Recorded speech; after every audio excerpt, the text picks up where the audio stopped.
Poor Blossom, Uncle Henrik said, laughing, after dinner that evening. It was bad enough that your mother was going to try to milk her after all these years of city life, but Anne-Marie, to do it for the very first time, I'm surprised Blossom didn't kick you.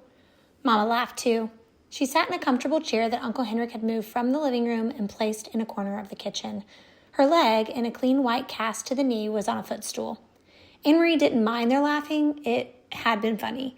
When she had arrived back at the farmhouse, she had run along the road to avoid the soldiers who might still be in the woods. Now, carrying nothing, she was in no danger. Mama and Kirsty were gone.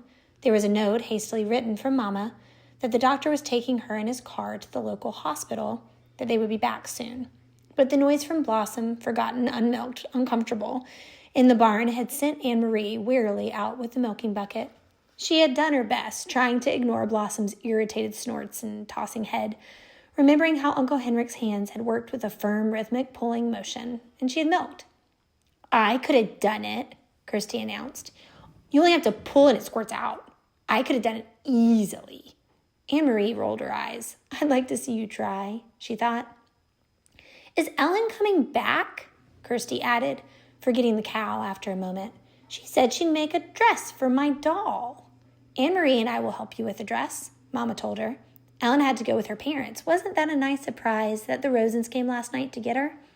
She should have waked me up to say goodbye, Kirsty grumbled, spooning some imaginary food into the painted mouth of the doll she had propped in a chair beside her. Anne-Marie, Uncle Henrik said, getting up from the table and pushing back his chair, if you come with me now to the barn, I'll give you a milking lesson. Wash your hands first.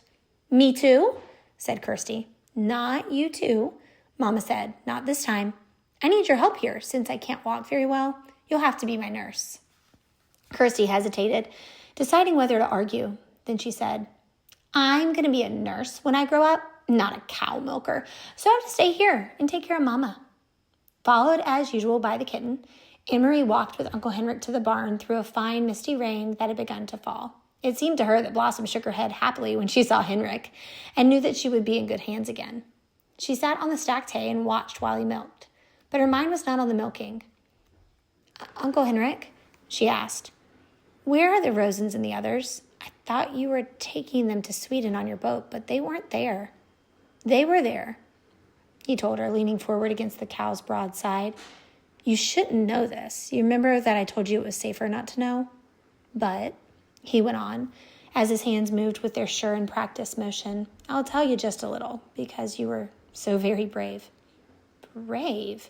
Anne-Marie asked, surprised. No, I wasn't. I was very frightened. You risked your life. But I didn't even think about that. I was only thinking of, he interrupted her, smiling. That's all that brave means. Not thinking about the dangers, just thinking about what you must do. Of course you were frightened. I was too today. But you kept your mind on what you had to do. So did I. Now, let me tell you about the Rosens. Many of the fishermen have built hidden places in their boats. I have too, down underneath. I have only to lift the boards in the right place, and there is room to hide a few people. Peter, and the others in the resistance who work with him, bring them to me, and to the other fishermen as well. There are people who hide them and help them along the way to Galingi. Anne-Marie was startled. Peter is in the resistance? Of course. I should have known. He brings Mama and Papa the secret newspaper to Friedanski, and he always seems to be on the move. I should have figured it out myself. He is a very, very brave young man, Uncle Henrik said. They all are. Anne-Marie frowned, remembering the empty boat that morning. Were the Rosens and the others there then, underneath when I brought the basket? Uncle Henrik nodded. I heard nothing, Anne-Marie said. Of course not. They had to be absolutely quiet for many hours. The baby was drugged so that it wouldn't wake and cry. Could they hear me when I talked to you? Yes, your friend Ellen told me later that they heard you, and they heard the soldiers who came to search the boat. Anne-Marie's eyes widened. Soldiers came? She asked. I thought they went the other way after they stopped me. There are many soldiers in Galingi and all along the coast. They're searching all the boats now. They know that the Jews are escaping, but they're not sure how, and they rarely find them. The hiding places are carefully concealed, and often we pile dead fish on the deck as well. They hate getting their shiny boots dirtied. He turned his head toward her and grinned. Anne-Marie remembered the shiny boots confronting her on the dark path. "Uncle Henrik," she said, "I'm sure you're right, that I shouldn't know everything, but please, would you tell me about the handkerchief? I knew it was important, the packet, and that's why I ran through the woods to take it to you, but I thought maybe it was a map. How could a handkerchief be important?" He set the filled pail aside and began to wash the cow's udder with the damp cloth. "Very few people know about this, Anne-Marie," he said with a serious look. "But the soldiers are so angry about the escaping Jews and the fact that they can't find them that they started using trained dogs. They had dogs, the ones who stopped me on the path." Uncle Henrik nodded. "The dogs are trained to sniff about and find where people are hidden. It happened just yesterday on 2 boats. Those dogs, they go right through dead fish to the human scent. Well, we were all very, very worried. We thought it meant the end of the escape to Sweden by boat. It was Peter who took the problem to scientists and doctors. Some very fine minds have worked night and day trying to find a solution. And they have created a special drug. I don't know what it is, but it was in the handkerchief. It attracts the dogs, but when they sniff at it, it ruins their sense of smell." Imagine that. Anne-Marie remembered how the dogs had lunged at the handkerchief, smelled it, and then turned away. "Now, thanks to Peter, we will each have such a handkerchief, each boat captain. When the soldiers board our boats, we will simply pull the handkerchiefs out of our pockets. The Germans will probably think we all have bad colds. The dogs will sniff about, sniff the handkerchiefs we're holding, and then roam the boat and find nothing. They'll smell nothing." "Did they bring dogs to your boat this morning?" "Yes, not 20 minutes after you had gone. I was about to pull away from the dock when the soldiers appeared and ordered me to halt. They came aboard, searched, found nothing. By then, of course, I had the handkerchief. If I had not, well..." His voice trailed off and he didn't finish the sentence. He didn't need to.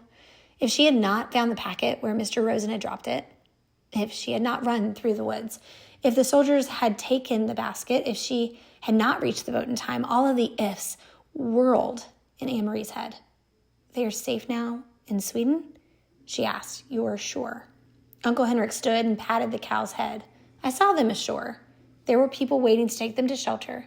They're quite safe there." "But what if the Nazis invade Sweden? Will the Rosens have to run away again?" "That won't happen. For reasons of their own, the Nazis want Sweden to remain free. It's very complicated."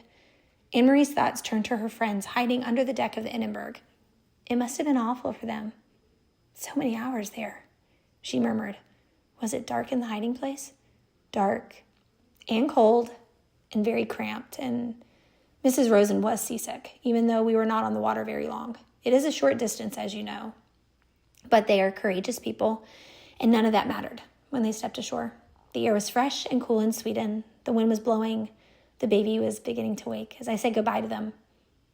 "I wonder if I'll ever see Ellen again," Anne-Marie said sadly. "You will, little one. You saved her life, after all. Someday you'll find her again. Someday the war will end," Uncle Henrik said. "All wars do."